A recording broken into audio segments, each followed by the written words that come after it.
All right, we're up. This is the Our Town with Troy By, and this is interesting. I can refer to you as Mrs. Alabama. Yes. Mrs. Alabama America. Yes. Is the official title. Yep. Or Brianna Sistrunk. Yeah. But probably most people are just going to say I met Mrs. Alabama America. Yeah. Which was, you were crowned in what, June of 25? Is that right? Yep. June 8th. June 8th. Mm-hmm. And one thing I want to know right away before we get into anything else was, how did it go at the Mrs. America pageant in Vegas? Yes. Okay. Because I haven't found, in all the research I did, I never could find out, how did she do? I know.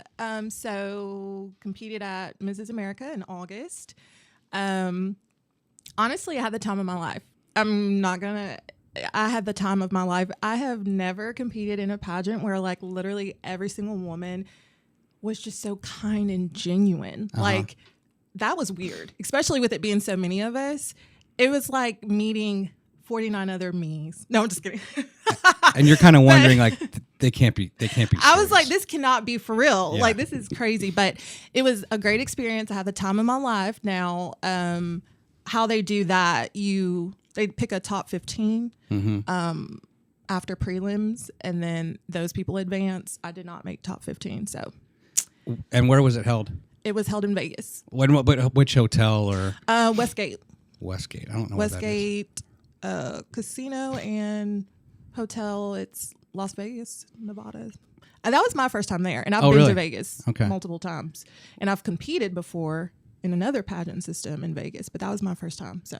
Which other hotels was it near?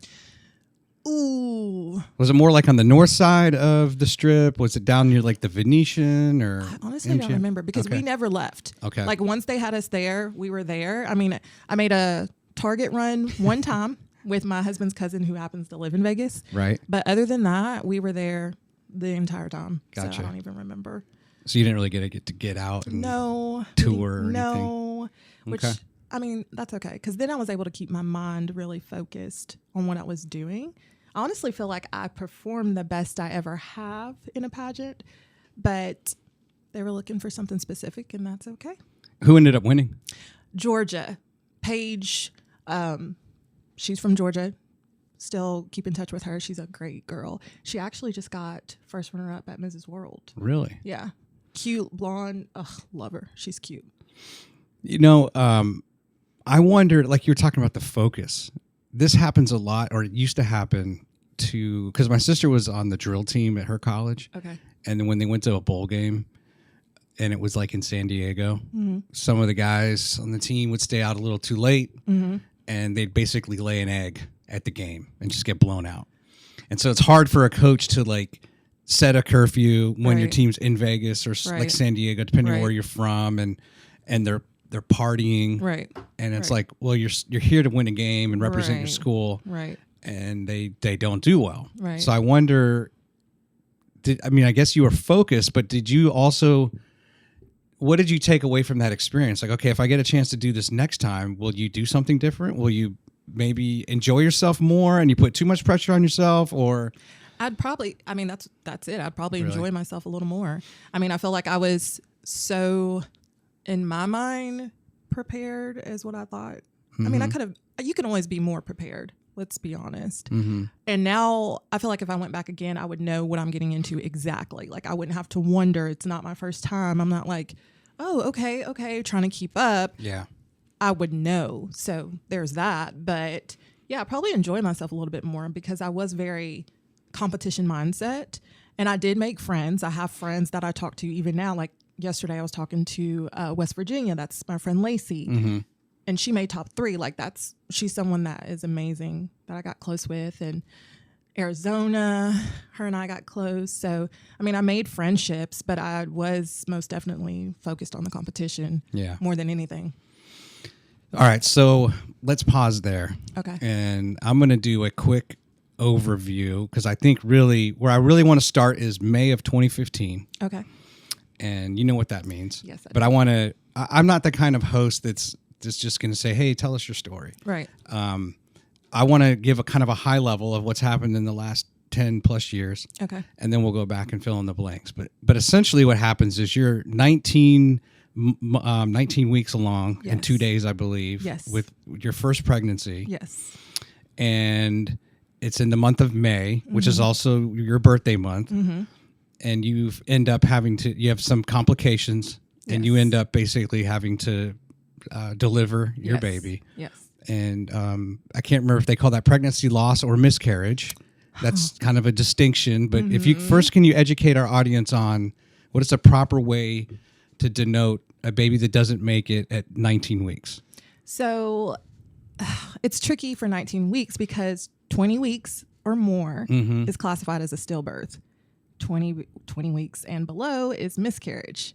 I'm literally I was on the cusp of 20 weeks, 19 weeks, 2 days. So technically, I should be classified as stillbirth, but they classify it medically as a miscarriage, even though she had arms, legs, baby, husband cut the cord, all of the things that normally happens. But because of those few days that I didn't completely make it to, she is medically considered a miscarriage. And she didn't breathe at all once you birthed her, correct? Or did she a little bit? Actually, she did a little bit. Okay. Okay, so then later, your next pregnancy ended up being the ectopic pregnancy. Yes. Right? And yes. you lost that child. Yes. But good news, right? Yes. God is a merciful God. Yes, he is. And he's blessed you with 3 children. Yes, he has. Yes. And the next thing you know, you will draw on your pageantry experience, but by June of 2025, you end up being crowned Mrs. Alabama America. Yep. It's quite a 10 years. Yes. And literally the 10-year anniversary, it was 2025 of losing my daughter in 2015. How crazy. And so your platform is basically creating awareness and I guess lobbying for certain legislation, because I guess in certain states it kind of like you were just touching on. Yeah. Hey, can there be some latitude, if you will, maybe in your case? Right. I know that you did a podcast with a lady out of Louisiana. Yes. And they at least had legislation that says you should be entitled to a $2,000 tax credit for that child for that year. Right. Maybe just something to have some sort of benefit or some sort of acknowledgement that the child existed. Right. And as you go through that hard time. Right. And I guess if we could, let's go back to May of 2015. Okay.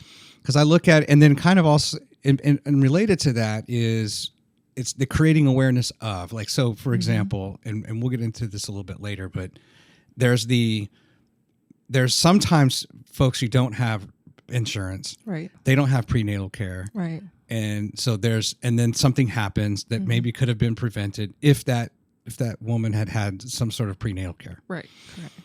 There's kind of that issue. Right. That wasn't your case. No, that was not my case. Then you have whatever goes on as far as the treatments and stuff that you're getting from your doctor. And of course, in your case, you deliver this child, it passes away.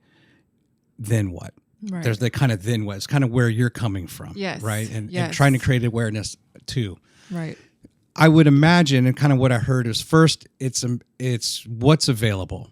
Right. Can you start kind of talk about that journey of, all right, this just happened. We're devastated. This is our first child. It was a her, right? Yes. It was a girl. Yes. What kind of action were you, once I guess you were ready to even be a part of the world. Right. I'm sure that was extremely depressing. Yes. And hard. But, kind of take me through the resources, like how you came across what you felt like you were looking for to help you through this extremely difficult time. Okay. So for me, I realized at that time I was in a place, like you said, depressing.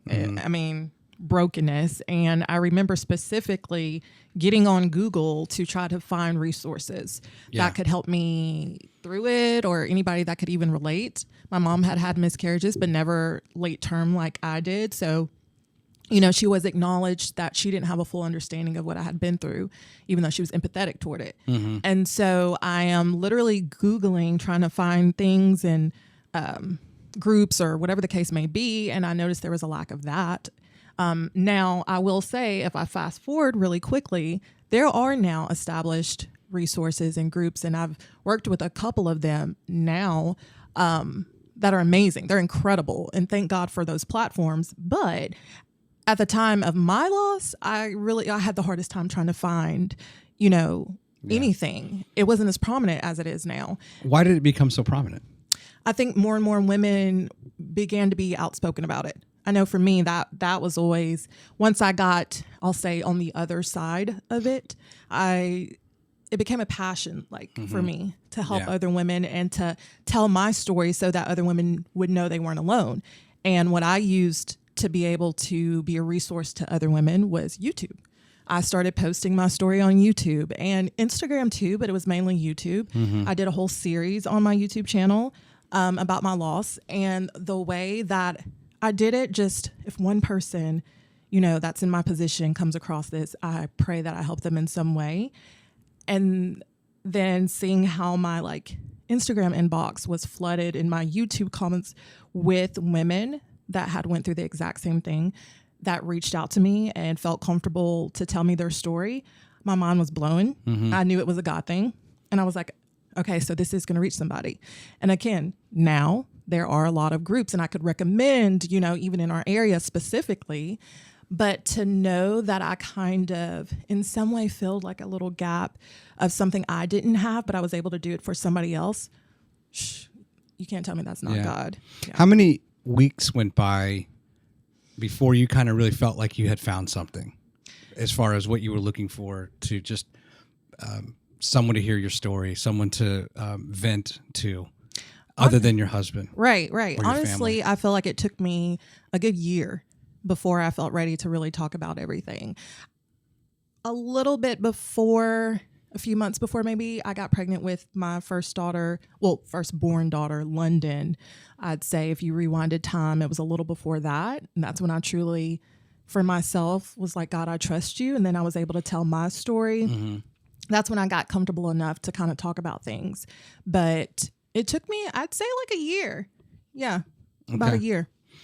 What did you, in that year, did you stop exercising? Were you, it's I guess people can do different things. They can either, they can overeat, stop exercising, or they stop eating. Right. And, and at some point, a husband or other family has to kind of intervene. Right. I mean, how serious in a way did your mental state get? So I was already not working because my doctor had told me to stop working during my pregnancy once things were kind of going downhill. So I wasn't working, but I was literally in a robe. I'd say I lost her in May, probably until the fall time is when I mean, literally every day, just be in a robe. As far as eating, I didn't care about eating. I didn't care about anything. For me, my faith is huge. Yeah. And even I had stopped reading my Bible. I just felt like, God, you knew and you allowed it. So what's there to talk about here? Did you stop going to church? Yeah. I wasn't doing anything. Really? I was in the bed every day. And I even had it built up resentment because my husband his way in dealing with things is to continue on as normal. Mm-hmm. And he would go to the gym, and he was obviously still working, whatever. And that bothered me to my core.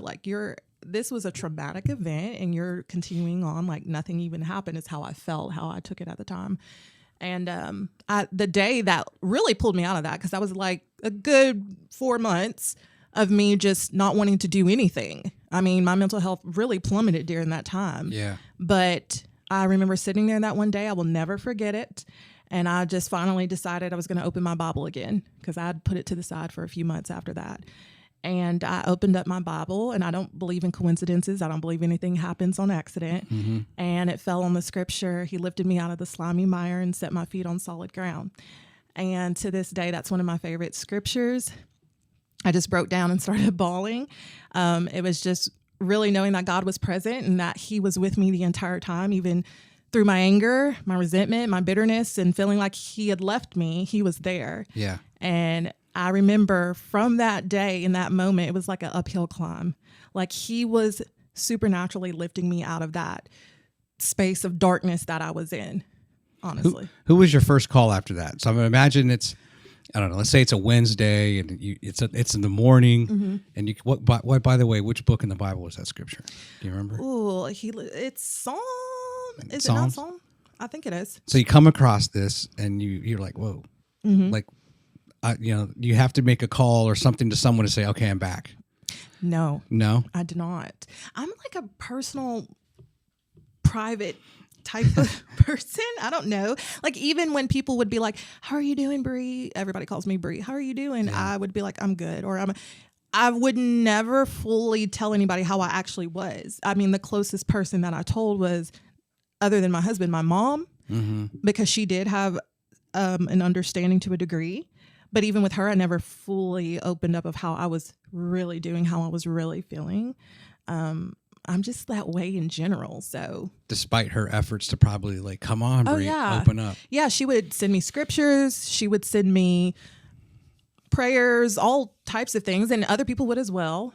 I mean, my husband's whole, like his basketball friends, guys you don't think care about anything about this, all came over with a card and flowers. It was the kindest thing I've ever seen.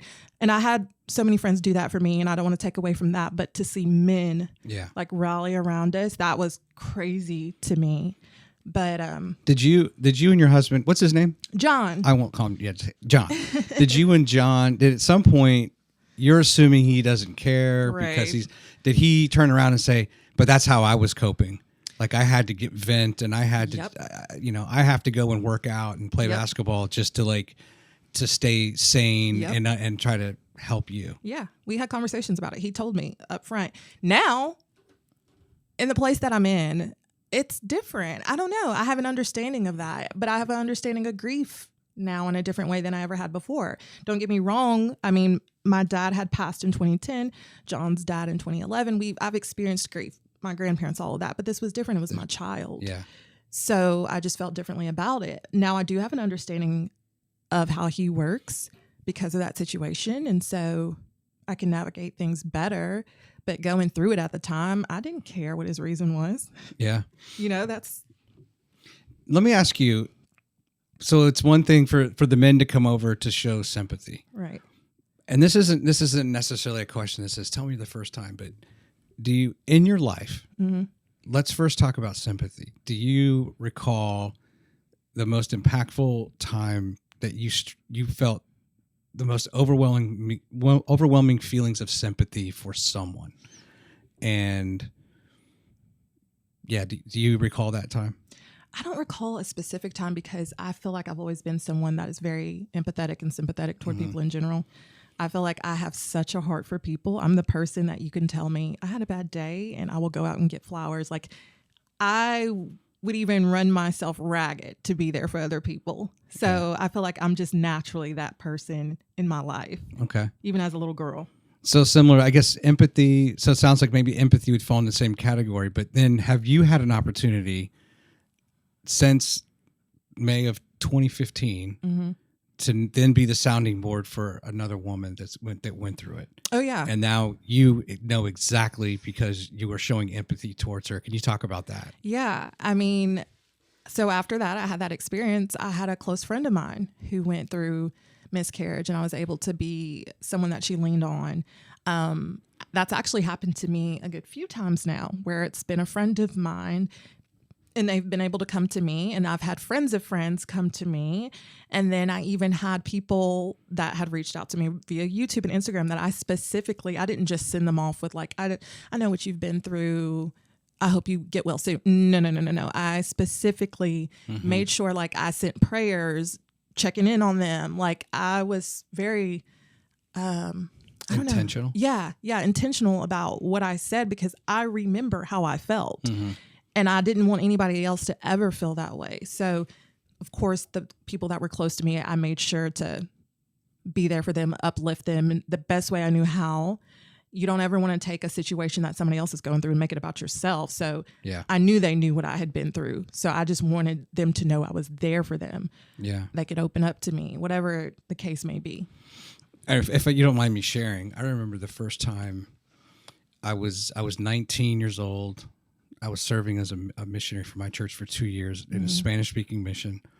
And there was this young lady, I think she was like 17, and they were very, very poor. There's a Mexican family that immigrated to the U.S. And so we get to know her around the time she's, I don't know, I think 29 weeks along.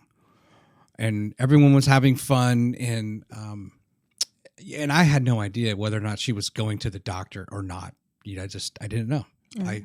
I had never experienced someone in poverty to know what that's like when they actually don't have health insurance. And at some point they're just going to deliver a baby. Right. Right. And so she's 31 weeks along and 32 weeks along, whatever. Like, okay. And in my inexperience, I guess somewhere along the way, hey, what point do you have a baby? Like, oh, somewhere between 36 and 40 weeks. Oh, okay. So we were, placing, kind of like friendly bets on guessing which day the baby would be born.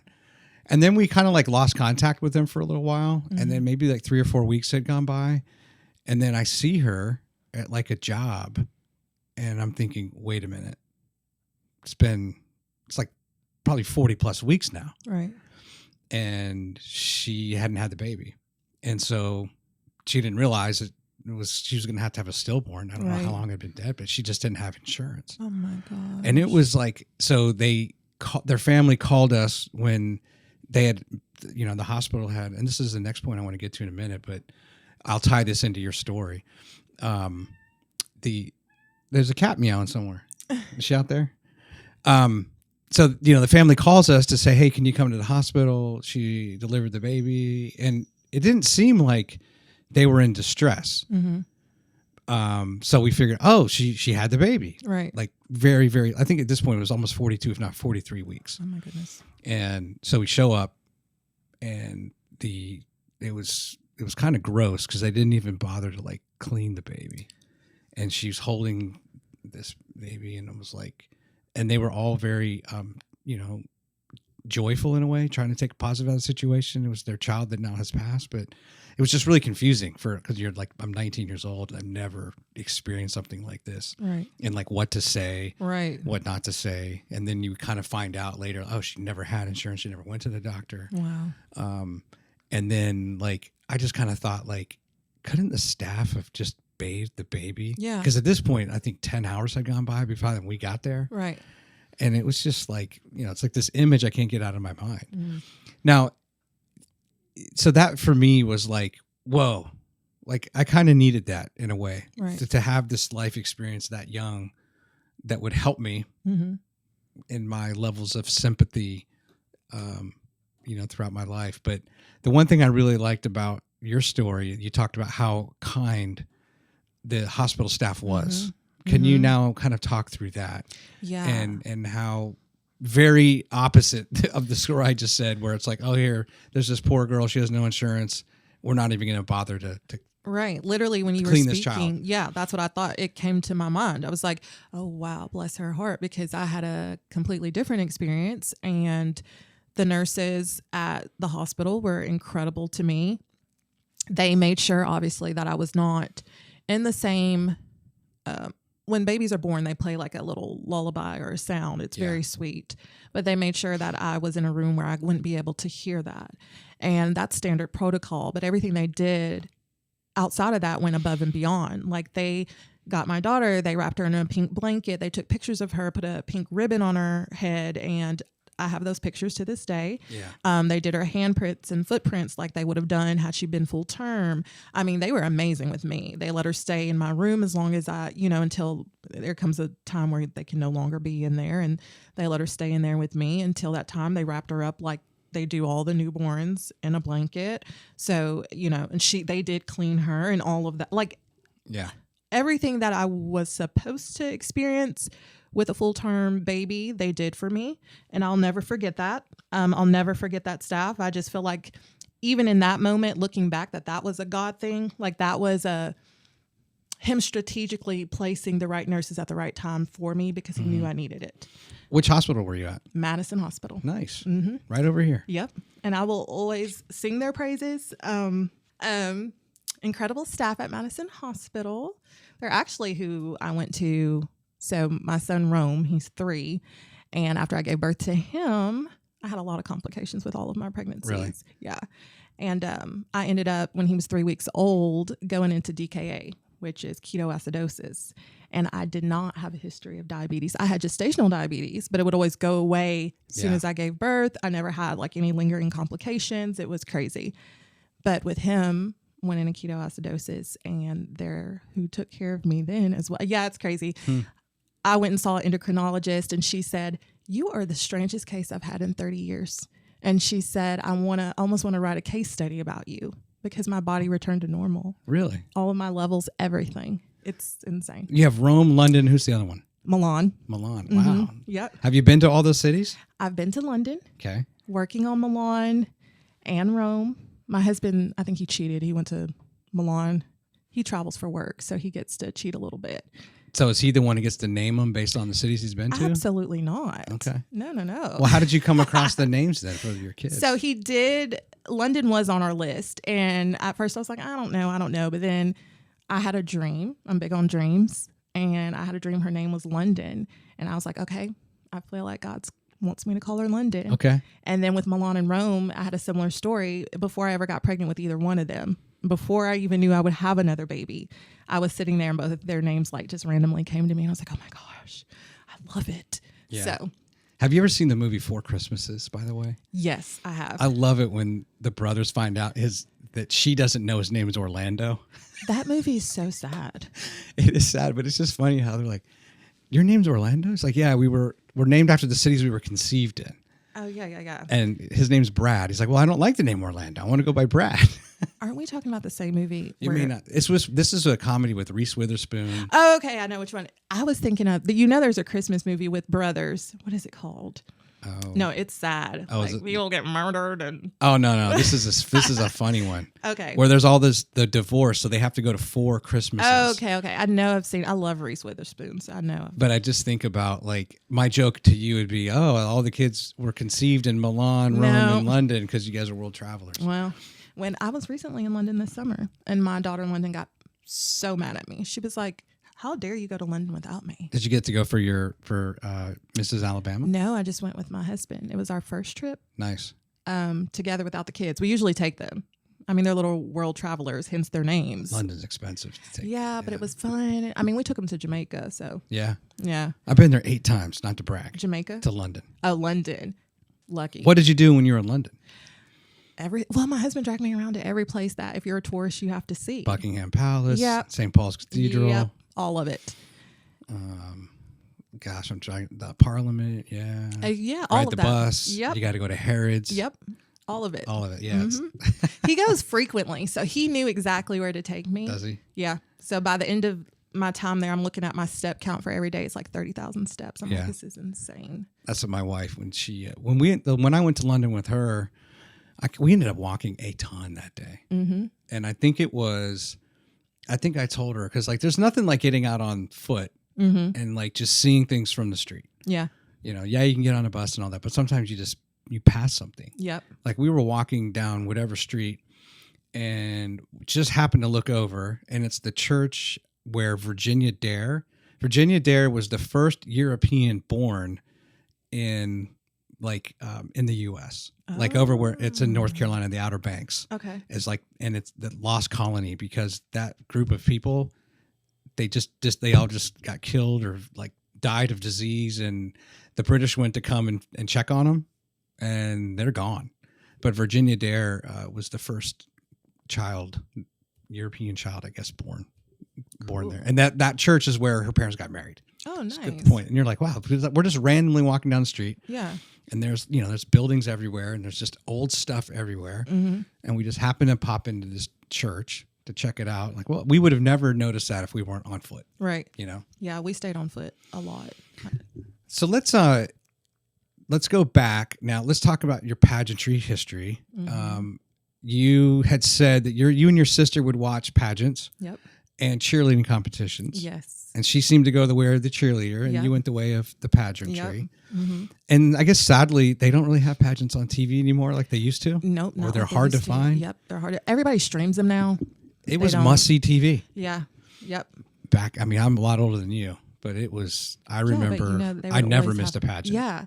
They were always on TV. We had friends who worked in the pageants, that like worked that industry. That's so cool. But so you were in high school? Is that your first time? Yep. Like, let's talk about the pageants that you've entered that lead up to Mrs. Alabama. If I can remember. Yes. So the first pageant I ever did was in high school, and it was our calendar girl pageant. I feel like we only had one, and that was it. And that's the one where you get a month, and then somebody gets the cover, and somebody gets, like, I think the back cover, if I'm not mistaken, or maybe it's just the cover in a month. You get a month, you're awarded. So 12 girls, but it was the only pageant, so all the girls, I mean, it was a lot. It's a good turnout to do that pageant. But then they down selected 12 to 14 or whatever it was. Yeah. And it was Colby County? Colbert County. Colbert County, okay. Colbert County High School. And what grade were you in high school at this time? Ooh, I think I was a junior when I did that pageant. Okay. Yeah, pretty sure I was a junior. And your parents were supportive? Yeah, my mom, she was. My dad was in Ohio at the time. Okay. And yeah, she was supportive of what I wanted to do, and I tried my hand at it and got Miss May, and that started something. That and you were lit a always flame. you're like what, 5? Are you 6 foot? 5'11"? 5'11". And were you 5'11" then? Yeah, pretty sure I was 5'11". I haven't. So did people like, you're going to be a model, Brianna? Well, they would either say modeling or basketball. I'm sure. And I'm like, if you only knew how much coordination I do not have, there's no way I would play basketball. I did play volleyball, but I did not play basketball. But yes, I would get the modeling card a lot. So you got May, Yep, which is got Miss awesome. May. It's your birthday My month. birth month. Yeah. Amazing. So that lit a fire in me. And I decided to, keep competing. So I did that in high school. Then I'll go off to college. Well, were you calendar girl in your senior year? I did not do it my senior year. Okay. Because I was in so much. I was doing everything. I was that person in all the clubs, all the things on the courts. It just wasn't a priority. No, it wasn't. Not for senior year. I just knew I had so much going on. Did you win a superlative your senior year in the yearbook? I did. Can you guess? Most likely to succeed? Prettiest? Most, I don't know. Okay, so we cheated. It was some of us got together that were on the senior council, and we brought out the list of everybody in our class and was like, assigned them. We didn't vote. We just assigned them. Oh, wow. And they literally like, Brie, let's put you for most school spirit because you always do all of the days with the cheerleaders. Obviously, my sister was a cheerleader, so I was so heavy to support them. And a lot of my best friends were cheerleaders. So I was like, okay, cool, whatever. And they're like, all right, let's just put her here. We literally sat there and assigned them. So it's probably not accurate. Is there one you wanted to be assigned that they said no?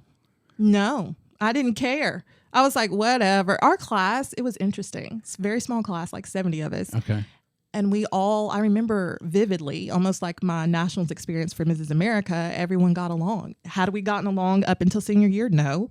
But senior year, we all pulled it together. So we kind of just like group effort. Let's just put her here, him here. Y'all good with that? Yep.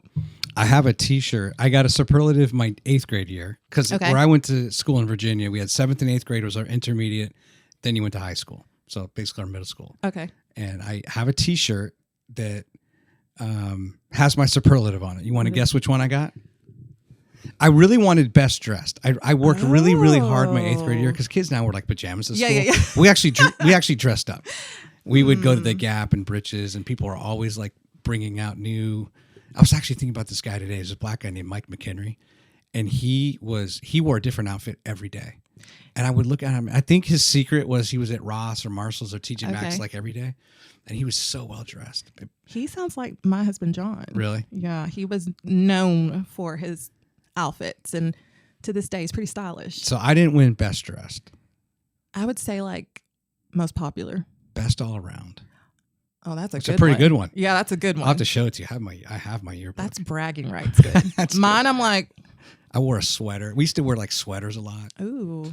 I had this sweater that I thought was so cool. I bet it was. I look at it now. I'm like, ugh. Now it's vintage. No, I'm just kidding.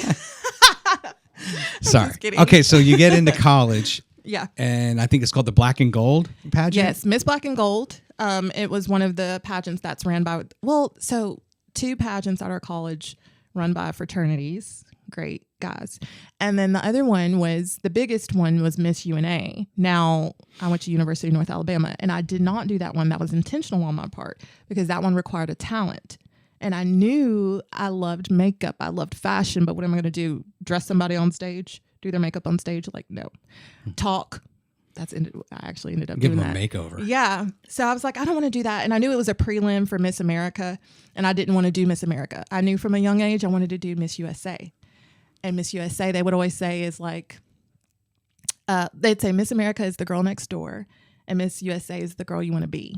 Oh, really? And so, yeah, that was the saying. Do I agree with it? No. I have friends in America system. Obviously, I'm in a America system now, but yeah, they would say if you're more lended toward wanting to model and I obviously did, you would go USA way. If you wanted like scholarship money for school, you went America way. Interesting. Yeah. But yeah, I did Miss Black and Gold, and it ended up actually having a talent. But at this point, I'm like, I'm locked in. I want to do a pageant. It's not a prelim for Miss America, so let's go. So in the Black and Gold, what were the categories you had to compete in? Ooh, so it was interview, very much so like what I ended up doing after that. Interview, evening gown, swimsuit, on-stage question. One piece, bikini, where they're like... I want to say they did tell us one pieces. Okay. If I'm not mistaken. Makes it a little bit more even, I guess. Yeah, well...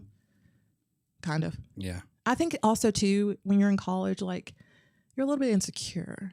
And I feel like the guys were, even though, they're putting it on and I don't know if they felt weird too. So yeah, I see what you're saying. Yeah. Okay. So, one pieces. So did you won? I did. Okay. I won 2013 Miss Black and Gold. I did win. And of course that's just, again, adding gas to the fire. I'm like, oh, okay, well, I'm going to keep going. I knew I wanted to do Miss USA. So after that, I ended up, graduating college, and my goal was set on Miss USA. So to get to Miss USA, you have to go through your state pageant, which would have been Alabama USA. And so I did that one in 2014. Okay. Yeah, Miss Alabama USA. I did not place. My experience was slightly different than some of my other pageants. And really? Yeah. It was the first time I encountered mean girls, not directly. It was like I was in earshot of them being mean and talking about other contestants. And these were some of the seasoned girls. Because you were a threat.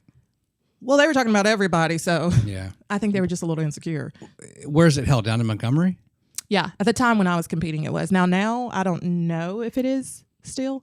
But when I was competing, it was in Montgomery. So were these mean girls lobbying the judges? And oh, no, they were kind of backstage just giving their opinion on everyone. I mean, they were girls that had placed high, top 5, top 10 prior years, and they just kind of wanted to give a little opinion on everybody that was there. But, I mean, they never won the crown, so there's that. Did it affect you, though? Yes, that was like your confidence and stuff. Yeah. Because I had always been told like pageant girls could be mean, and I had never actually encountered that. And I'm like, all the pageants I've done so far, which wasn't that many, they were all the sweetest humans. So I didn't experience that, and so that was my first time, but also my first big pageant because it's a state pageant. Yeah, that's like you're with the big dogs now. So, I mean, I took it on the chin, but it did. I still have that experience. I'm 34 years old, and I can detail what happened in 2014, and it's 2026. And what year did you get married? 2016. Okay. 2016. So then in 2015, is when I lost so you get my pregnant, and were you well, I guess you didn't have any pageants on the horizon because you knew you were pregnant. And so actually, I was planning to go back and compete, but then I found out I was pregnant with my daughter. Okay. So that's how that went. And then that's when I was like, okay, throw that away. And then what happened, and I'm like, oh my gosh. But then, the following year after we lost her, I got married, and my sights were on like a family. I've been with my husband John since I was 19 years old. Okay. So I was like, oh, okay, well, I can always come back to pageantry because there's Mrs. Pageantry. And so that's when I kind of just delved into just family life. And I got pregnant with London in December of 2016, gave birth to her in 2017. And then again, there came that creeping fire again. Well, real quick, what was your platform, if you will, when you were winning the black and gold? And when you came to the interview and kind of what you stood for, what were you saying then? I honestly don't remember because platforms weren't as prominent. It was more so community service. Okay. And so I was big on that. I love helping people. My minor was in women's studies, so I kind of came from that angle of just helping women in general, not knowing what was going to happen down the road, and I was going to end up helping women. Yeah. And then I was a mass comm major, broadcast journalism. So I just came from the angle of community service, helping women, being there for women. I had to intern with like different women's led organizations in nursing, one with like helping women that are leaving domestic violence situations with children. So that was like where my passions were, just helping women in some way, whether it be medically or family situations. So that's kind of where I came from with that angle. And that kind of made sense. So you're in your college years Yeah. and fraternities and sororities are all about doing service, Community right? service. Community Yeah. service. Okay. Yeah, they're big on that. So then you have, now we get into like, you've had London. Yeah. And you start looking at the Mrs. Pageants, right? Or getting back into pageantry. So what's kind of that first one that you enter? So the one that I entered after London was Mrs. Alabama, United States. Now, United States pageant system is the one, Miss Congeniality with Sandra Bullock. That's what that movie was based around. It's that system. So it's a real system. And that's the one that I did. And I was like, I want to do this. Ended up doing it. Now, at that time, my platform was what it is now, miscarriage, pregnancy loss, infant loss awareness, because, just a couple years prior, I had went through those losses. And so that was my platform for that. And I ended up winning. So that was amazing because I hadn't competed since college. Well, after college, but it was so close to me graduating college. So it was, wow. Yeah. So there's United States, USA, and America. Yeah. Those three. There's more than that now. There's more than that. Yeah. But those were like the top three well-known. Sure. Yeah. And I always wanted to do the ones that people associated the USA system with Donald Trump. And then they associated United States with Miss Congeniality. And then America system, everybody pretty much knew Miss America. Yeah. So that was, I think, the most commonly popular. Yeah. Okay. So then you win, but are you satisfied with kind of the message of your platform, or it's going to continue to evolve, I guess, right? Yeah, so it continued to evolve. And for me, no, I didn't do as much as what I'm doing now with it, which was another factor as for me competing again. And the reason why is I set out to do so much, but right before national. So you normally, after you're crowned, your national competition is like shortly after. That's just normally how it is. So before you get into doing what you're going to do for your reign, you have like a few weeks and you're just mainly, you're touching on it, but you're mainly getting ready and gearing up for nationals. And then you focus on it, depending on what happens after that. So I'm gearing up for nationals, and I'd say a few weeks before I was supposed to go to Vegas, that one was in Vegas as well, I found out I was pregnant with Milan. Oh, wow. Yes. So I never really got into things because I spent the rest of kids. I spent the remainder of my year pregnant, which I have the cutest pictures, and I have one of my best friends. She was my sister queen at the time, my Miss Harley Landtrip Portante, and we have been best friends ever since then. But what's a sister queen? Sister queen is when you have, so she was my Miss. I was a Mrs. I also had a junior teen and a teen, Gracie. I was close with her as well. And so it's different divisions, or it can be in the case of like currently, I have a sister queen. Her name is Taylor Folks. She lives in Coleman. So you've all won your respective pageants, Mrs., Miss, Teen, whatever. Yes, but with Taylor, it's different. So this system, they decided a few years ago to add like a sister title to the Mrs. title. So my title is Mrs. Alabama America. Taylor's is Mrs. Alabama American. Yeah, it gets confusing, but we're sister queens. She had her own separate pageant in Vegas, and I was able to go to hers, and she was able to go to mine. It's a whole thing. And when you went to Vegas the second time, did you get out to see more stuff? No. Okay. Never really got out. I mean, they keep you there. It's such a regimented schedule that it's hard to do anything. Now, they do give you time after practices to like be on your own, but usually that doesn't end until like 11 o'clock at night. I mean, with America's system, we had dinners and every night it was so much going on that you're tired. You're ready to go to bed. You're doing interviews. Yeah. And you have to be up at like sponsor things. Yeah. They're there. Yeah. Depending on hair and makeup, some girls were up at like 4 a.m. Now for me, I always got to sleep in because I do my own hair and makeup. I've done makeup on the side and hair and all of that. So I got to just sleep in a little bit.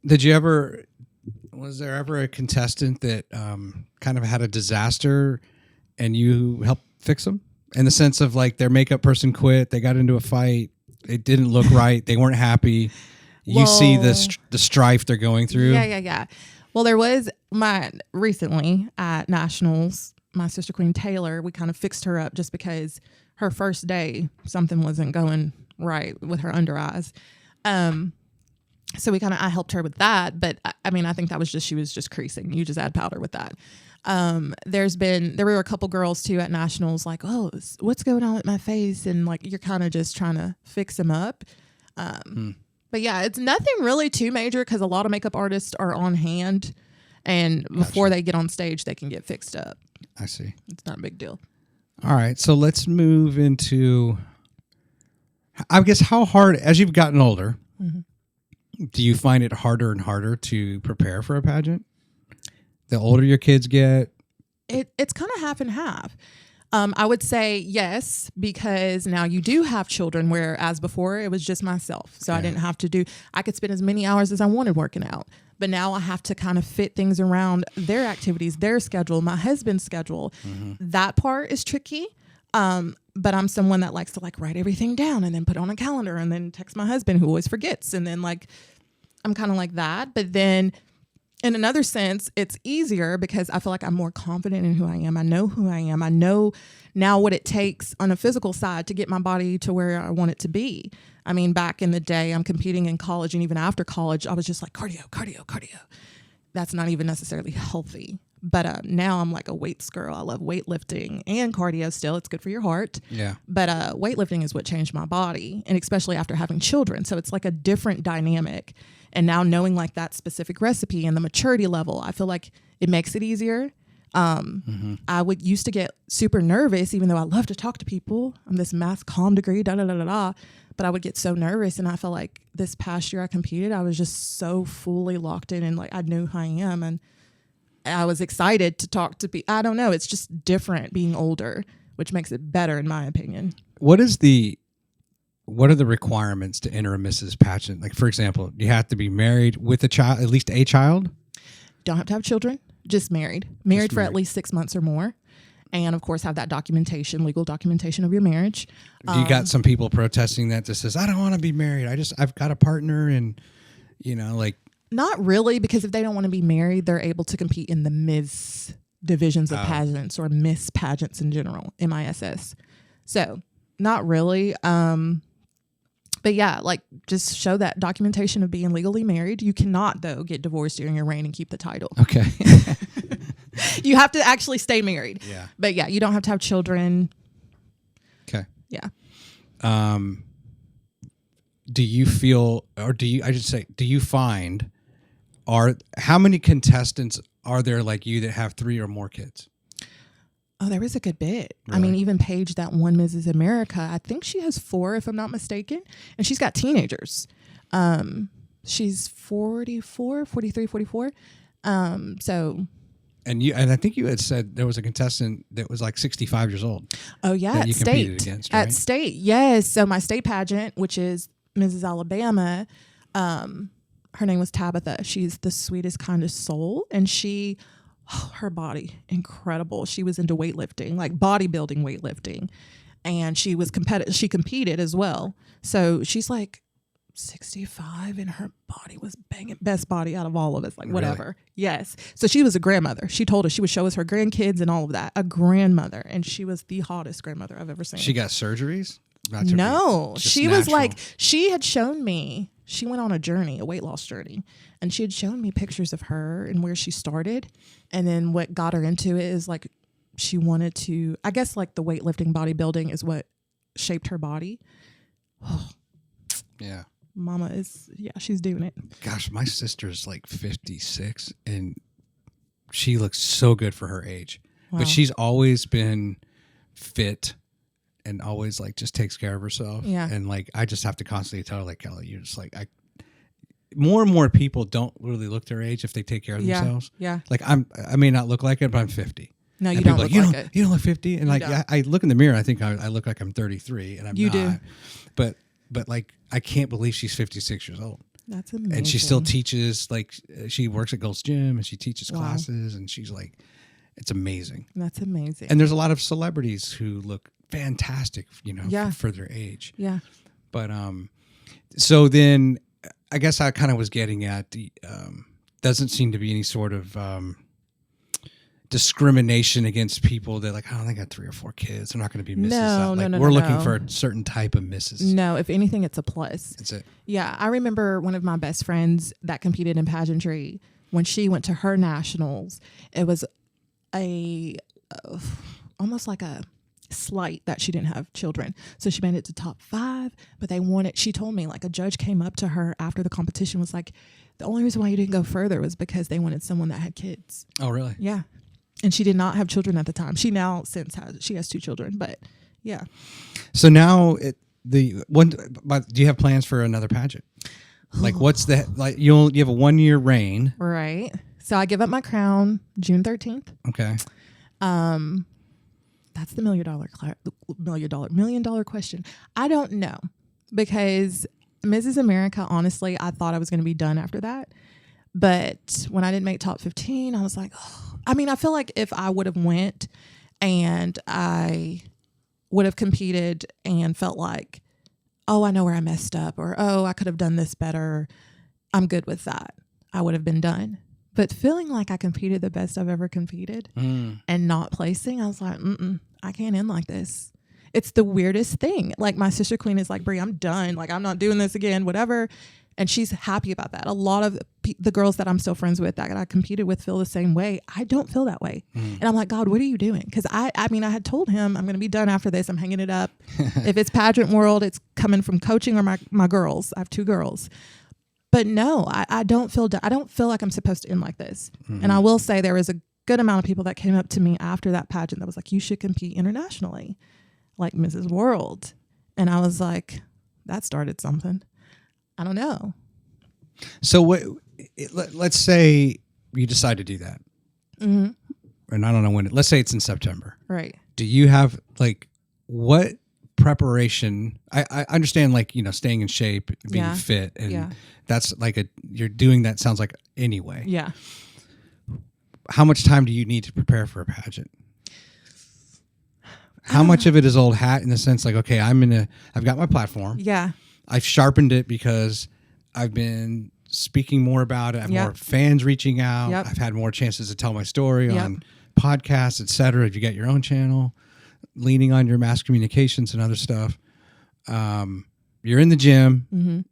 So what you need to do physically, but like what else would you need to do to prepare? It's outfits, gowns, okay, all of that type of stuff. But I just feel like I'm in a position because I have a lot of wardrobe now. My amazing friend from college, how crazy is this? I had a friend from college right before I did Miss Black and Gold. I had met him, and then I met him through a friend, Sammy, and Sammy Ackridge, and he's big in the pageantry world now with dressing girls. Okay. And he sponsored all of my outfits for my reign as Mrs. Alabama 10 years later. How crazy is that? So I love him so much. So I have a lot of wardrobe and things that, I already had things because I'd been competing, but I don't know. I feel like I could shake out another pageant in a good 3 months. Well, from an outfit span, are they looking for you to stay with certain trends, or does there's like certain colors? Not certain colors, but you should look the part. You should look trendy. You should look, whatever makes you feel you're most confident and best. Now, for me, I'm a fashion girly. I love fashion. And let's say I competed at Mrs. World one day or something internationally. I'm going to turn out the outfits like crazy just because I feel like it's a higher caliber. And I wouldn't necessarily, I feel like my Mrs. America outfits were incredible. And I would just build off that because now you're at World, you know. But trendy to me says you got to get new stuff and you can't really reuse. Yeah, well. Yes and no. Yes and no. I have pieces I feel like are a little bit timeless because I'm strategic about that. But then also, yeah, you might need to freshen up a few things depending how far it is between competitions, though. If I'm trying to come back in like 6 months, I'm probably good. Maybe add a few things here and there. But if I'm going to wait a couple years, then no. I think Miss John should be in a pageant. I think he should too. I think it's time to turn the tables. Yeah. Your first coaching gig. Listen, he wouldn't listen to me, so I don't know, and then he'd probably still win. So there's that. Let me mention two things from my past two guests. One, when I was just talking to Aaron Ryan, he's a personal injury lawyer and the judge in Madison City. Nice. That goes out tomorrow. And what we talked about was we got onto a subject talking about when you don't know when you do something for the last time. Right. Whether that's sad as like, when's the last time I'm going to see my mom or my dad? Yeah. Or we were talking about the skater Tony Hawk, and he did like this. He wanted to do one last 900, and he didn't know when that would be. Mm-hmm. Actually, I guess I posted a clip on it on Instagram. But just kind of like it's interesting when you start thinking like, all right, Brianna says, and one voice is saying you're done, another voice is like, no, you're not done. I know. And it's interesting, and you'll never maybe really know. Maybe at some point you'll know. Right. Well, and that's be certain. the question. How do I know? But and then the other is we should give a shout out to Leah Rise. Oh yeah. And her episode's out on Maverick Yep. A Million. Yep. And that was fun interviewing her. Yes. And hearing her story, which is very different than your story. Oh yeah. How did you guys become friends? So we became friends through a mutual, I don't know, I honestly don't remember the story, but we do have a mutual friend, Sarah Sims, so shout out to her too. And Leah and I also go to church together. Okay. And I mean, just honestly from there, I don't even remember. Leah, tell us how we met. I don't remember. You're at the Church of the Highlands? Yes. Is that right? Church of the Highlands. That's where we go. Mm-hmm. Do you know Nicole Reynolds from Apparel Lab? There's some people I see a lot, and I don't necessarily know their name. I just remember because I was talking to Leah about Church of the Highlands, and then I have a guest coming up, and she runs a like an apparel T-shirt. Like, okay. People who they got a really cool business model where, let's say you want to do a fundraiser, or I want to do like my 4-year anniversary for the podcast is coming up, and I want people to buy my merch. Okay. And what you do is you have like could be 1 week, 2 week, 3 week campaign of getting the word out. You give the people the link. They go and choose what they want. Then when the 3 weeks is up, then Apparel Lab produces all the stuff. Oh, nice. It like kind of one shot. Okay. And then they mail it out to, the folks. So you basically are paying you're paying the base price for the product plus building in all of their cost and profit. And which is really good. And you don't have to do anything. Like they do all the work. So that, let's say it's a $13 t-shirt, you sell it for $30 and ultimately costs like $22 and you get $8, whatever. You kind of figure out that, but it's a really cool business model. That's cool. So she's coming in and she apparently goes to Church of the Highlands and does a lot of volunteering and stuff. So nice. Kind of neat. I have like three people from Church of the Highlands on like how crazy in a short period of time. And that's fun because with Leah, we were able to be like a part of some of the things she's done to promote her book, and she did a promotional shoot too for the book, and my girls are a part of that with her kids and our other friends' kids. And yeah, it's really, really cool. Like I get to say I have a friend that's an author, a children's author. Like that's crazy. Yeah. I just, and your friendship is just at the heart of like, we all have a different story. We all have a different circumstance. For her to adopt two kids of a sibling group, not know that they had a sister, that she didn't know that they had a sister that she ended up adopting. Yeah.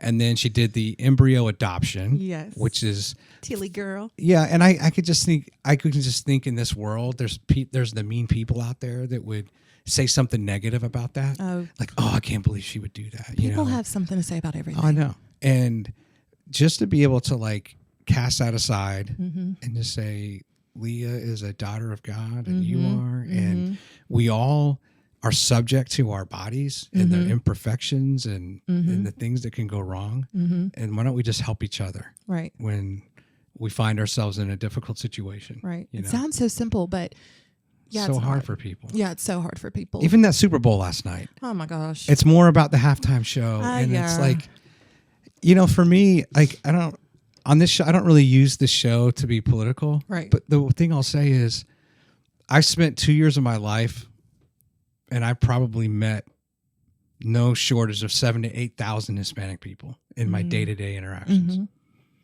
So there's you know, whether you're legal or illegal, there's some, you know, I've seen the human side of those that immigrate here and what they're trying to do and how hard they work. And, you know, and also like, well, things are kind of changing in this country. You know, you can't go to Miami. In Miami, you don't speak English. You speak Spanish. You know, Isn't it like that in California too? Probably, yeah. And certain pockets will shock you in certain cities, but people just get so like animated and so angry about things, and like, you know, like some things will never be the same, and they're going to change. That's where I struggle because I'm so chill too. Yeah. Like myself and my husband, we're both like easygoing people, and so I'm not one to be like about anything. But I did just get a little upset about the car accident my son was in at the guy, because I've been through it where my wife gets into a car accident. It's not her fault, yet people know how to work this system. And if people know, once you've experienced enough in life, you're like, hey, all we have to do is get the insurance to like fight with one another, and I'll never be responsible. So he knew that if he called his insurance and said it was our fault, that, and it literally took 15 months to like, and it's not like we ever won. We ended up like still having to like pay. It was like the insurance companies just agreed to like disagree, and there was an impasse. So I go to this accident scene because this guy ends up being like, you know, in his 50s. My son's 18. Right. I need like someone there. And I've been in accidents where the cop will assign fault. And there's been ones where they say, we don't assign fault. Right. I've been to ones where they say, just call your insurance company. I've seen it like all these different ways. And so this guy, I give him my card because I'm like, I want to get his information. And he's like, what do you do for a living? You know, and everything. He's like, you know, and I'm like, I do business development. He goes, so you're not a lawyer? Yet you're trying out here to litigate this? I was like, sir, it's my son. Right. Okay. And you said the light was green. He says the light's green. Right. So what I'm saying is someone's lying. You're calling me a liar? I didn't call you a liar. Right. I said someone is lying. But and I'm getting fired up because it's my kids. That's know, your like kid, yeah. But I usually am very like chill. But sometimes, when it's your children, oh man, like this guy was just.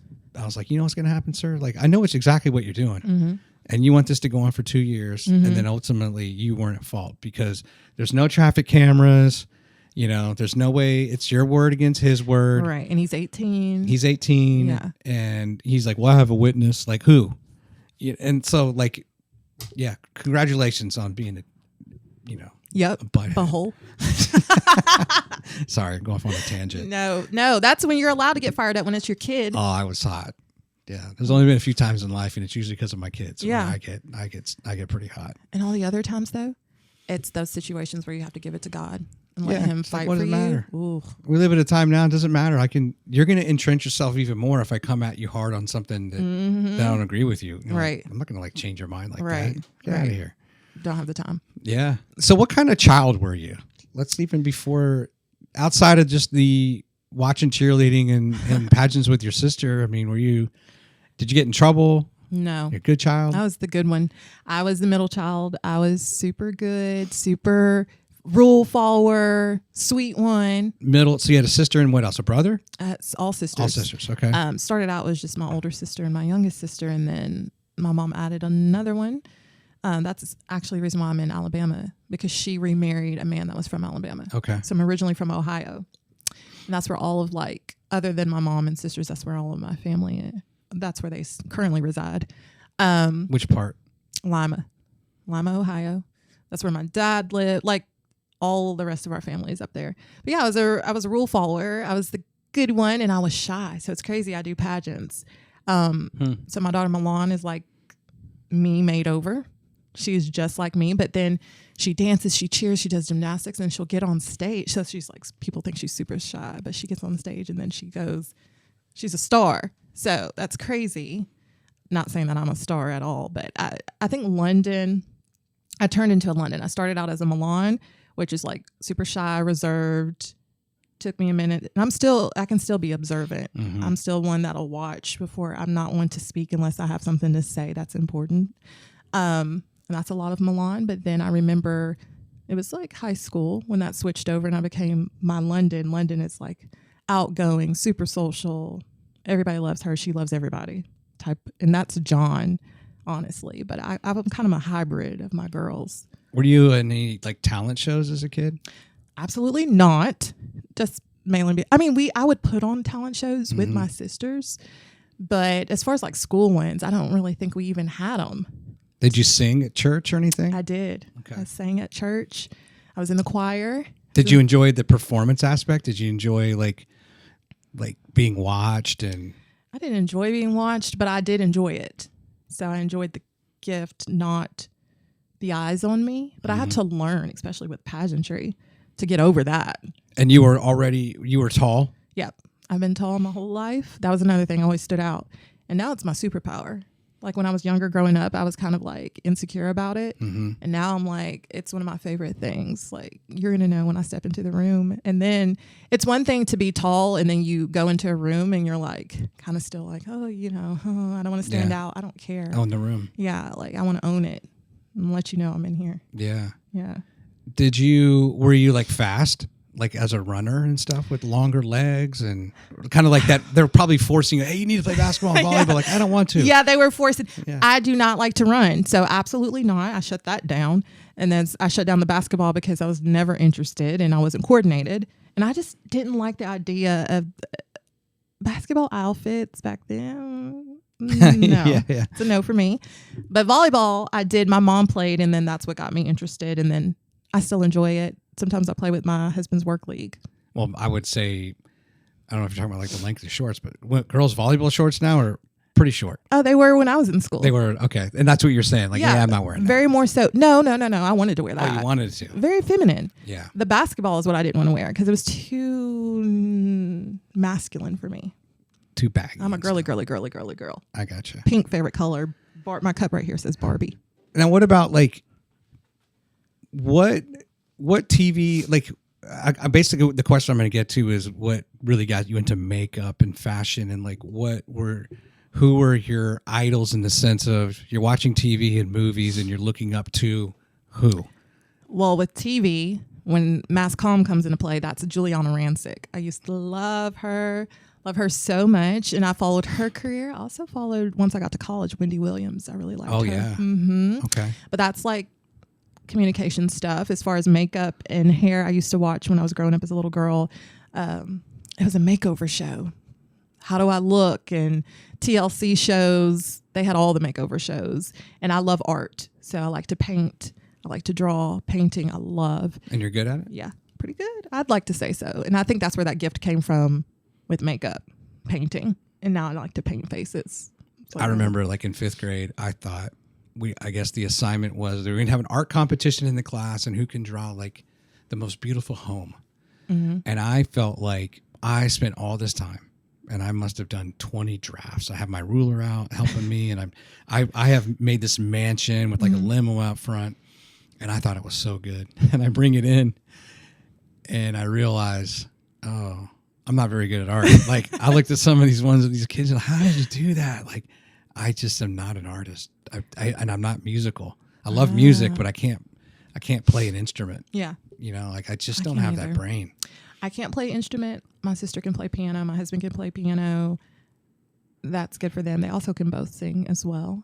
I can put you some alto in there. Yeah. That's where the musicality stops. But I think that I could be like a music engineer, some type of producer, because I can hear when, I don't know what that correct title is, but with melodies and harmonies and when people should go up and down, I can like hear it. Yeah, like this is wrong, this is off, da da da. I don't know what that means. Musical whisperer. Maybe.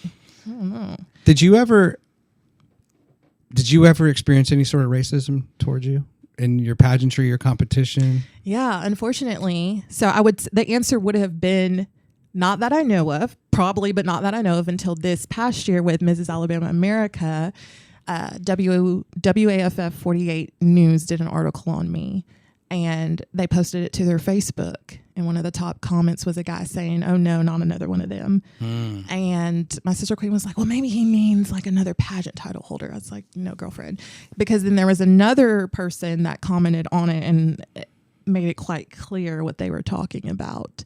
And it was so in that moment, so many of my friends that were not Black rallied around me and went to bat. Sarah Sims, who I mentioned earlier, that's both mine and Leah's friend. She's one of them.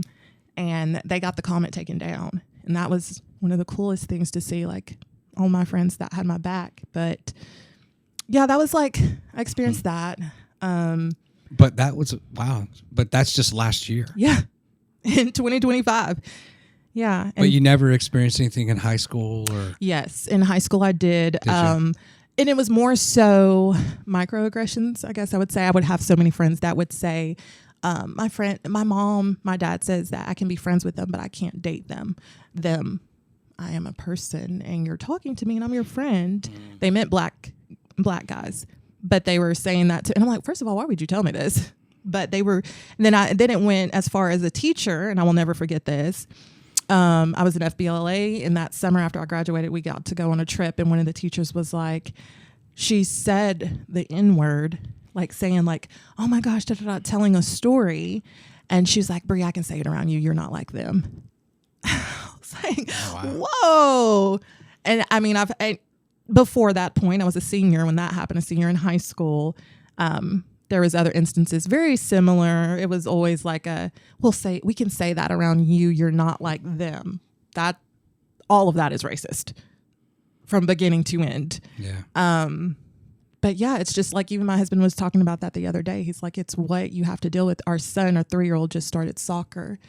And we've heard some stories about some people that are connected to the league. And he's like, it's just a part of it. And I said, well, he's 3. So. Jeez. Anybody that comes crazy, I'm going to be a mama bear because he's a 3-year-old. But yes, unfortunately, it's something that I do experience. Now, it's not as much as friends of mine or what I've heard. And I just really think that has to deal with God's protection. Yeah. I mean, I've always been a sensitive person, and I think God is protective of my heart. But I definitely have stories. Yeah. Yeah. I remember. I grew up in the outskirts of DC. We never had like problems with like racism. And it wasn't until like we go down to like, it was like this melting pot. Mm-hmm. I had friends who were Persian. Even when I lived in McLean, like I had all of my friends were kids they were diplomat children. So Nice. I was like the minority. Right. Everyone was from like the world, right. Australia, Philippines, Japan, and everywhere. Mm-hmm. And so like I just felt really fortunate that was never an issue. I like just grew up in this multicultural environment. Mm-hmm. And but we went down to South Carolina. My buddy had met a girl at the beach, and we went to like meet her, and we went over to like her parents' house, mm-hmm. and the dad was watching the news and kind of made one of those comments, and we were like, "Sir, what did you say?" Like right. kind of, and he said whatever's like, "All right, we're leaving." And we just left. And like, that's, I don't know how things go down here in the South and South Carolina, right. but that's not cool with us. So right. you have a good day. Right. But we were just, we were so upset. Yeah.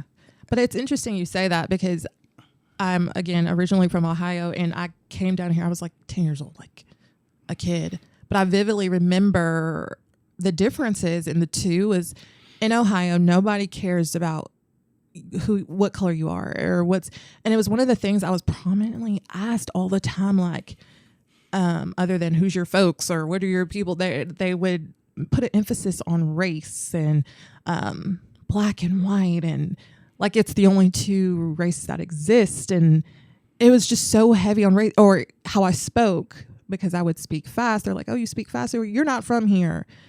And I'm like, okay. And right. I mean, I was walking in the mall. I told this story like recently. I remember I was walking in the mall and a guy comes up to me and he goes, "You're not from here." And I'm like, "Huh?"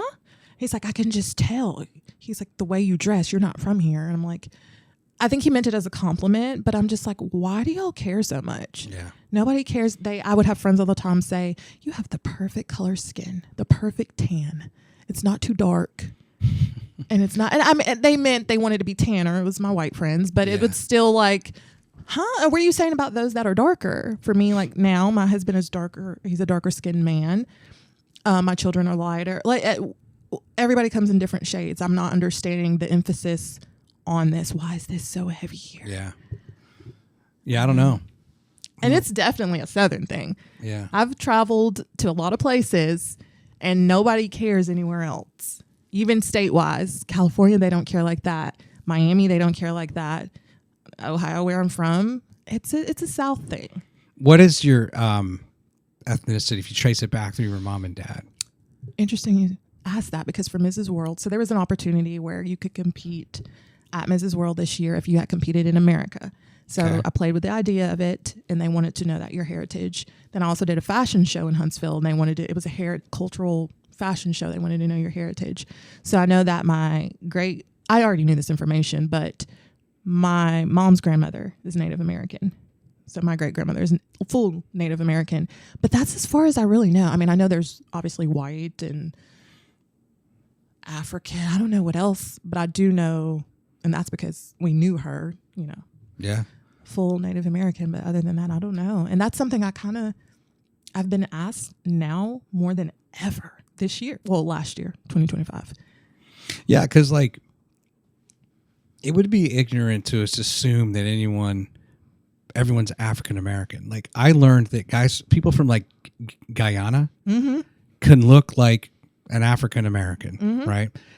There's parts of Mexico where I've seen guys who look like, I was shocked when I learned they were Mexican because they looked like they were African American. And so it's just a terrible generalization, to make. And even if it was African, like, okay, there's a lot of different countries. And I'm more for one that I ask is like, I'm just very interested. Like for my story, people say, well, you have a really funny last name. It's like, well, guess what?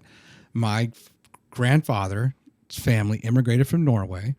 They come into Ellis Island. Our last name was Esiason. Ooh, that's pretty. And they changed it. They took his name was Johann Esiason, was like my great grandfather. And they looked at where he was born, and there was BYE in the 10 letters of the town, and they said, that's your new last name. Welcome to the United States. And they went up to they were in Minnesota. So if your last name was Bai, it's a completely made up name, and everyone came from Minnesota and have settled wherever they settled. Cool. That's like, so my main name is Locke, L-O-C-K-E, and we know John Locke, the philosopher. Yeah. So I don't know what's there, but I know there's a lot, obviously, with me. I mean, that there could be. Everybody's like, do Ancestry. I'm like, yeah, you could have. You know what? You should be entitled to someone doing a show on you, like kind of that "Who Are You" that they've done with like Matthew McConaughey and other celebrities, and say, "Hey, you're Mrs. Alabama. Let's go and do some research. Your mother's side, your father's side. See where it takes you." Native American's pretty dang cool to have that. Yeah. Or like Tiger Woods, he's half Filipino. Yeah, he is. Well, funny story about the Native American thing. So I was in college, and I was in the like women's studies building or whatever, and I was like helping a class of freshmen. I was just a helper in there. It was when I was a senior, and they had one of the professor's wives come speak because she said she was Native American and she wrote a book, and like I have the book to this day or whatever. And she would like ask questions, and she'd be like, who in here has Native American heritage? And like, I'm telling you, she's staring at me the whole time, but I just thought it was because I'm like the helper in there, and these are kids at this point, freshmen. And I'm just like, I'm getting a weird vibe at this point. And then she's like, okay. And, she asked the question. So I just participated with the kids so they would follow along. I'm saying kids. I was a senior. They were freshmen. And She's like, okay. And then she's like, where are you guys from? The whole class is from Alabama originally. And she's like, where are you from? She asked me. She's still staring at me. And I'm like, Ohio. And she's like, interesting. And I'm like, okay, this is getting creepy. Yeah. And then like at the end of it, she's got incense. She's doing all types of stuff. And then she's like, there's a little girl in there that's like, my great grandmother is Native American. She's super tan. A little white girl, and she's so cute, the cutest thing. So you could tell she really was. And she was like, my great grandmother is Native American. Can you sign my book? And she was like, I always can tell who is. And then she like looks at me again, and she was like, and then she like gets and I'm like, I have her sign my book because that's what all the kids are doing, lining up, have it. And she signs it, and I open it, and she's like, Brianna, follow the path your ancestors laid out for you. And I'm like, and then she gave me her personal cell. I'm like, oh my gosh, this is creepy. Wow. Super creepy. And I feel like I can say that, okay? Because yeah. I do have Native American blood, but that was creepy. Because I wouldn't do that. Like, there's a black person. Follow the path. Interesting. That was really weird. It was a really weird encounter. She was sweet, though. So do you like to pronounce your name Brianna or Brianna? It's Brianna. It is Brianna. But it's spelled Brianna. Yeah. It's Okay. confusing. So you are not upset with me if I mispronounce your name? No. It's been happening since I was little. You have any final thoughts or shout outs? I mean, shout out to Leah Rice. Yeah. Because, I mean, she set this up. She right? set this up. She's incredible. That was the sweetest thing in the world. I mean, shout out to you for having me. Yeah. I can't thank you enough. It's been so much fun. You got to have me back just to sit in here. Yeah. Amazing. I kind of forgot to kick off and just say, well, the studio's different. People will see it in the clips. Like, it's not like it was last week. It's amazing. I bought some wood and I spent some nights, and I've got a lot of splinters in my hand. Oh. Just trying to like do something different. Yeah. And making it a nice place for Mrs. Alabama to be here and comfortable in her reign. Well, thank you for having me. You're welcome. And I'll definitely have you back. Yeah. I was a little bit scattered today dealing with my son in his car crash, and I don't know. I probably would have had a little bit more time to just kind of sit here and think and prepare, but you're nicer than me. I would have canceled. No, I'm not going to cancel. I've got some travel coming up. I'm going to Australia next week. Nice. And I have to think through these things. Yeah. And I have I'm going to do one Wednesday, Monday, and Wednesday of next week so that I have enough while I'm gone. Yeah. To hopefully edit and stuff. So. Have you been in the Bahamas? I have been a couple times. Okay, I'm going in March. On a cruise? No, I'm just going. I'm going to Atlantis. Yeah. I have not been yet, so you have to let me know. I've been to Nassau a few times. I've been around the Atlantic. In fact, my wife and I went on our honeymoon when the Atlantis was like first built, which is crazy to see it. And then we saw it again like years later. Yeah, I mean, the Atlantis is like awesome. Yay. The Caribbean is unfortunately has just been devastated so many times, and there's like, it's just there's no middle class. Mm-hmm. So you have people who are begging to stay alive, and then there's just like the ultra rich, like they don't even live there, right? They just, and it's just this weird. The only place I really didn't see that was Barbados. Barbados was probably one of the few places I felt like there was a middle class. Okay.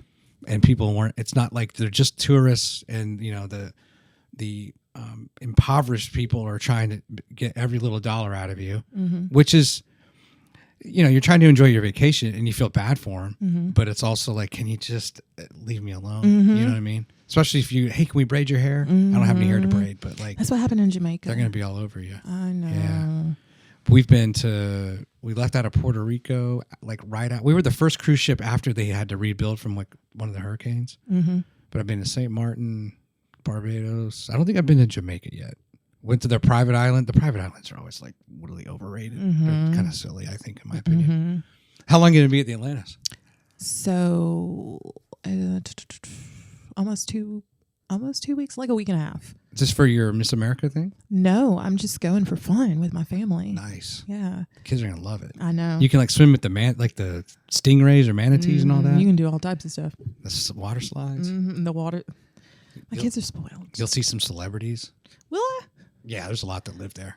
I don't even care about celebrities. Yeah, no, you're a celebrity. People are going to think you're a celebrity. Watch. People are going to be like, who is that? You know where that happened to me? Banks? Oh, that happened to me when I went with my husband to El Paso. Really? Yeah, when he went for work. let me tell you, I feel like I'm their queen. I'm going back. If you play the part, just carry yourself as if people won't, and they'll wonder who you are. They were so nice, so kind. They were like, man, if I had just recorded the things they would say to me, I would never feel insecure ever. They're amazing. Well, my goal is for you to walk away and say that was the best podcast I've ever been on. You don't do a lot of in-person, right? Or you did one with Mark White in Athens, I think? did. Yeah. I did with Mark. Shout out to him. Shout out to Mark White. Yeah. Love him. Yeah, he was amazing. And then I did, the other ones were video. Yeah. Yeah. So I had so much fun. I'm not going to lie. Good. So much fun. You and Mark are right there. Right there. Awesome. Look at me. You're not lying. I'm not lying. Okay. This is so fun. Hey, all the best to you. Thank you. We'll definitely have you back in. I want to, monitor how you're doing. Shoot me an email anytime, something you want to come and promote. Okay. And, but hey, Mrs. Alabama America has been here. Yes. In the Our Town studios. Oh, thank you. And good luck to John, Milan, London, and Rome. Yep. Awesome names. Thank you. Thank you for having me. No problem. Take care. Thank you.